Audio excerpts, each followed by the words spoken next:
नमस्कार दोस्तों, मैं आपका मित्र योगेंद्र भगौर आपके अपने YouTube चैनल पर आपका हार्दिक स्वागत करता हूं। मित्रों, आज मैं आपको खून का टीका उपन्यास से संबंधित 70 महत्वपूर्ण प्रश्नोत्तरों को बताऊंगा। तो चलिए दोस्तों, शुरू करते हैं प्रश्नों को। तो पहला प्रश्न है, खून का टीका हिंदी साहित्य की कैसी विधा है? तो उत्तर है उपन्यास। चलिए अगला प्रश्न, खून का टीका उपन्यास के लेखक कौन हैं? तो उत्तर है यादवेंद्र शर्मा चंद्र। चलिए अगला प्रश्न, खून का टीका किस राजा के जीवन पर आधारित है? उत्तर है राणा हम्बीर। चलिए अगला प्रश्न, प्रस्तुत उपन्यास में मेवाड़ के एक लिंग किसे बताया है? तो उत्तर है एकलिंगेश्वर। चलिए अगला प्रश्न, प्रस्तुत कहानी के काल्पनिक पात्र कौन कौन से हैं? तो उत्तर है अजय सिंह, पवन सिंह और शेरा मेरा। चलिए अगला प्रश्न, राणा रत्न सिंह के विश्वसनीय योद्धा सीमांत का क्या नाम है? तो उत्तर है लक्ष्मण सिंह राणा। चलिए अगला प्रश्न, लाखा के कितने पुत्र थे? तो उत्तर है 12। चलिए अगला प्रश्न, लाखा के सबसे बड़े पुत्र का नाम क्या था? तो उत्तर है अरसी सिंह। चलिए अगला प्रश्न, लाखा के द्वितीय पुत्र का नाम क्या था? उत्तर है अजय सिंह। चलिए अगला प्रश्न, मेवाड़ी कुलदेवी ने मेवाड़ की रक्षा के लिए क्या किया? तो उत्तर है उसके पुत्रों का बलिदान मांगा। चलिए अगला प्रश्न, राणा लाखा की सबसे पहले बात किसने मानी? उत्तर है उसके सबसे बड़े पुत्र अरसी ने। चलिए अगला प्रश्न, अरसी को राजा बनने के बाद क्या नाम दिया गया? तो उत्तर है अरी सिंह। चलिए अगला प्रश्न, अरी सिंह ने युद्ध का मूल कारण किसे बताया? उत्तर है मनुष्य का एविकार लिप्सा, अर्थात यह खिलजी के लिए आया है क्योंकि वो पद्मनी को प्राप्त करना चाहता था। चलिए अगला प्रश्न, ओ अश्वारोही ठहर, खेत को मत उजाड़, ये बात किसने कही? तो उत्तर है ग्रामवाला ने अरसी से। चलिए अगला प्रश्न, अरसी के अश्व की टांग में चोट किससे लगी? उत्तर है गांव वाला के गोफन से। गोफन का तात्पर्य यहाँ चमड़े से बना हुआ एक हथियार होता है। चलिए अगला प्रश्न, अजय सिंह गुप्त मार्ग से कहाँ चले गए थे? तो उत्तर है केलवाड़ा। चलिए अगला प्रश्न, अरी सिंह के पुत्र का नाम क्या था? तो उत्तर है हम्बीर सिंह। चलिए अगला प्रश्न, वीरों के केसरिया के लिए कौन सा दरवाजा खुला था? तो उत्तर है सिंह द्वार। चलिए अगला प्रश्न, मुझे मत छूना, मेरे लिए ये अग्नि माँ के समान है, ये कथन किसका था? तो उत्तर है वृद्धा का। चलिए अगला प्रश्न, अजय सिंह ने किसको बुलाया था?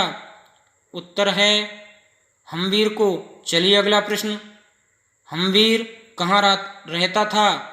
उत्तर है अपनी वृद्ध माँ के संरक्षण में उनवा गांव में। चलिए अगला प्रश्न, मेवाड़ क्षेत्र का डाकू कौन था? उत्तर है मूंजा बलेचा। चलिए अगला प्रश्न, मूंजा बलेचा कहाँ गया हुआ था?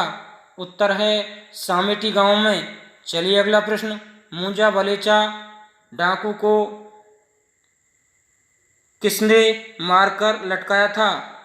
उत्तर है हम्बीर ने। चलिए अगला प्रश्न, अजय सिंह ने किसे सिसोदिया वंश का महाराजा घोषित किया? उत्तर है हम्बीर को। चलिए अगला प्रश्न, अजय सिंह के कितने पुत्र थे? उत्तर है 2 पुत्र, अजीत सिंह और सुजान सिंह। चलिए अगला प्रश्न, नए महाराजा का अभिषेक होने पर चित्तौड़ में कौन सी प्रथा का प्रचलन था? उत्तर है टीका दौड़ प्रथा, जिसके आधार पर उपन्यास नाम चल रहा है। चलिए अगला प्रश्न, टीका दौड़ के लिए हम्बीर ने कौन से दुर्ग को चुना? तो उत्तर है सेलिया स्थित बलेचाका गिरिदुर्ग। चलिए अगला प्रश्न, हम्बीर ने टीका दौड़ में कौन से दुर्ग को जीता? उत्तर है सेलिया दुर्ग को। चलिए अगला प्रश्न, सेलिया दुर्ग टीका दौड़ प्रथा में कौन कौन मारे गए? तो उत्तर है शेरा व खेतसी। चलिए अगला प्रश्न, राणा हम्बीर की घोषणा के बाद मेवाड़ी वीर भील मीना और प्रजागन कहाँ गए? तो उत्तर है पर्वतीय क्षेत्र केलवाड़ा में। चलिए अगला प्रश्न, हम्बीर ने किनको लूटकर अस्त्र शस्त्र एवं धन एकत्रित किया? तो उत्तर है पर्वतीय प्रदेशों की राह में आने वाले यात्रियों एवं मालदेव के सरदारों को लूटकर। चलिए अगला प्रश्न, हम्बीर के समय दिल्ली का शासक कौन था? उत्तर है हम्बीर के समय दिल्ली का शासक मोहम्मद तुगलक था। चलिए अगला प्रश्न, हम्बीर ने अपने किस साथी शासक के साथ मिलकर चित्तौड़ पर शासन करने की योजना बनाई? तो उत्तर है अजय सिंह। चलिए अगला प्रश्न, अजय सिंह ने किससे कहा कि बिना पूर्ण शक्ति के युद्ध घातक है? उत्तर है अपने चाचा हम्बीर से। चलिए अगला प्रश्न, हम्बीर एवं मालदेव के मध्य युद्ध हुआ जिसमें किसकी पराजय हुई? उत्तर है हम्बीर की। चलिए अगला प्रश्न, हम्बीर अपनी पराजय के बाद कहाँ चला गया? उत्तर है द्वारकापुरी की ओर। चलिए अगला प्रश्न, अजय सिंह ने किससे कहा था कि हम अहिंसा का युद्ध करेंगे? उत्तर है पवन सिंह से। चलिए अगला प्रश्न, हम्बीर कृषक के साथ किस देवी के दर्शन के लिए गया? उत्तर है देवी बर्बरी, जो बाद में हम्बीर की उपासक और हम्बीर को दिशा निर्देशन देने वाली बनती है। चलिए अगला प्रश्न, हम्बीर जब द्वारकापुरी जा रहा था तब रास्ते में कृषक के साथ देवी बर्बरी के दर्शन किए तो देवी ने गंभीर से क्या कहा? उत्तर है देवी बर्बरी ने कहा कि क्षत्रिय धर्म की अवज्ञा आप जैसे पराक्रमी पुरुषों के द्वारा नहीं होनी चाहिए। आप वापस चित्तौड़ चले जाइए, सब कुछ आपके अनुकूल होगा एवं आपको विवाह का निमंत्रण आएगा, उसे आप स्वीकार करना। चलिए अगला प्रश्न, बर्बरी देवी अपने वीर पुत्र के साथ 500 घोड़ों की सहायता किसे दी? उत्तर है हम्बीर को। चलिए अगला प्रश्न, चित्तौड़ की सहायता के लिए कौन रुपये भेजता था? उत्तर है मालदेव। चलिए अगला प्रश्न, अजय सिंह ने हम्बीर के सामने अपनी अंतिम इच्छा क्या रखी? उत्तर है अजय सिंह ने कहा कि बेटा तुमसे प्रार्थना है कि तुम व्यर्थ की हिंसा नहीं करोगे। चलिए अगला प्रश्न,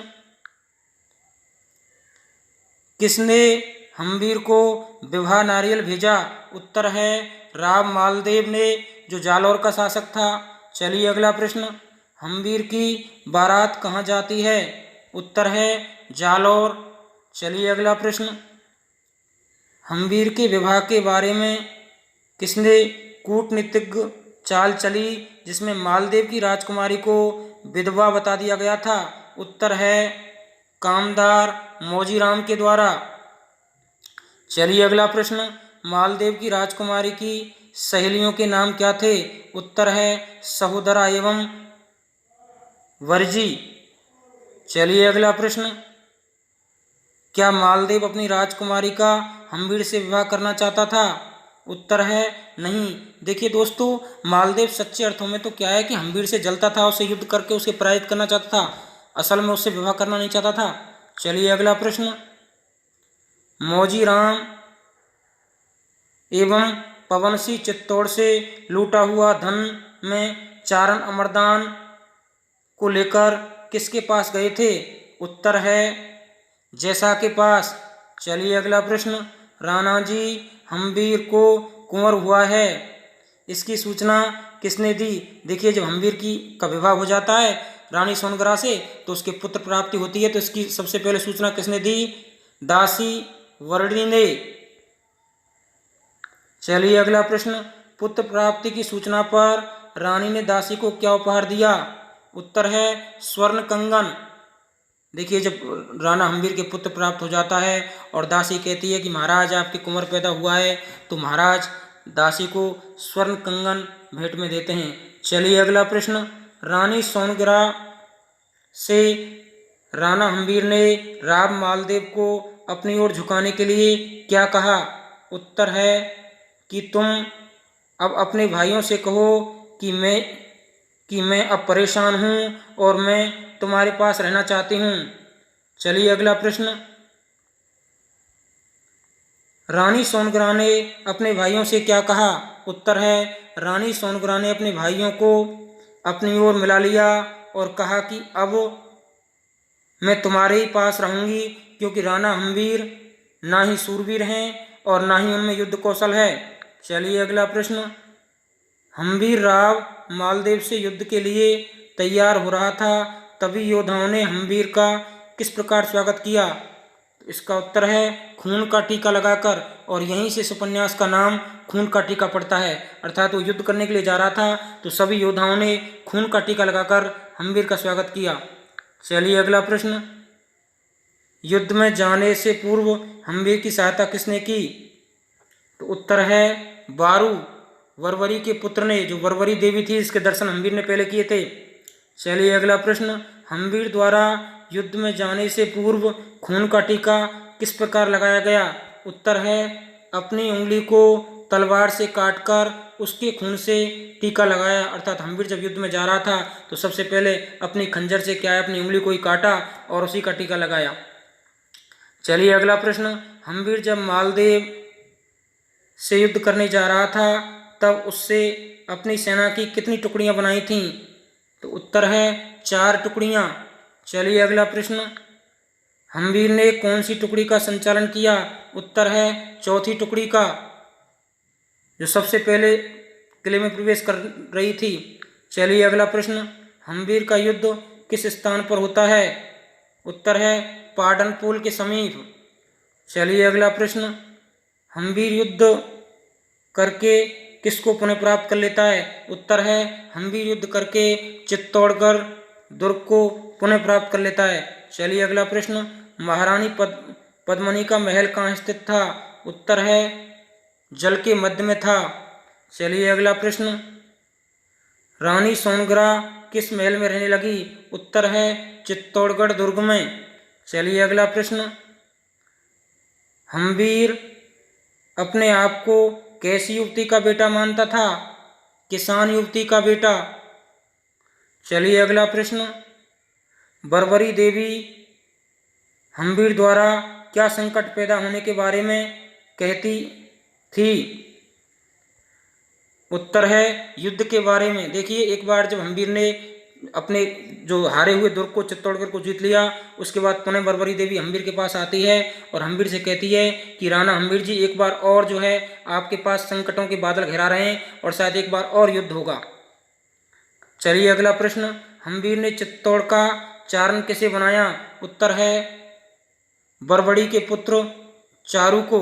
वरवरी के पुत्र चारू को क्या है कि जो है किले का चारण बना दिया। चलिए अगला प्रश्न, भील नेता ने चित्तौड़ विजय के उपलक्ष्य में हम्बीर को क्या उपहार दिया?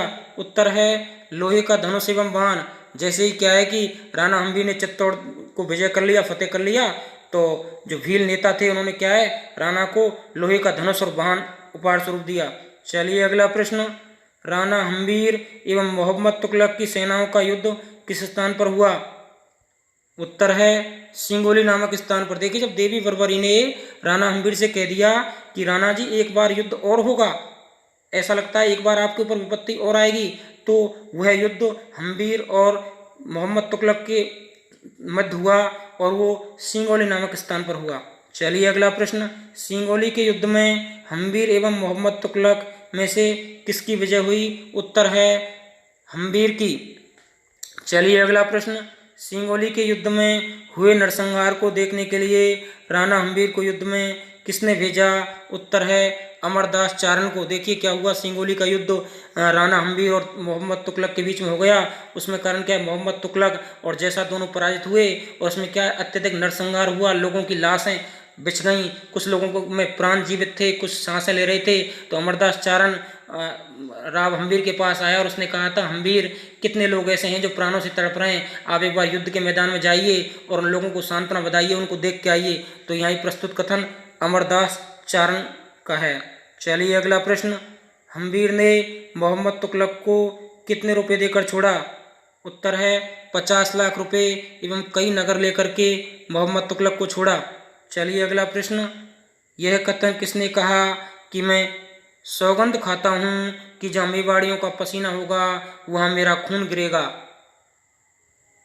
उत्तर है मालदेव के पुत्र जैताने।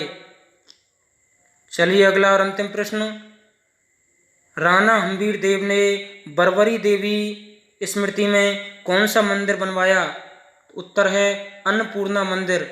देखिए, बरबरी देवी जिसकी सहायता से राणा हम्बीर जी सबसे पहले तो चित्तौड़ दुर्ग को जीते, उनका विवाह हुआ और विवाह के बाद में अंतिम युद्ध था जो मोहम्मद तुगलक और जैता से हुआ, उसको जीता। तो उसकी स्मृति में क्या है कि राणा हम्बीर ने अन्नपूर्णा मंदिर बनवा दिया। दोस्तों, आशा करता हूँ आपको खून की टीका से संबंधित प्रश्नोत्तर समझ में आए होंगे। अगर हमारे प्रश्न अच्छे लगे हैं तो हमारे प्रश्नों को लाइक कीजिए, बेल आइकन प्रेस कीजिए।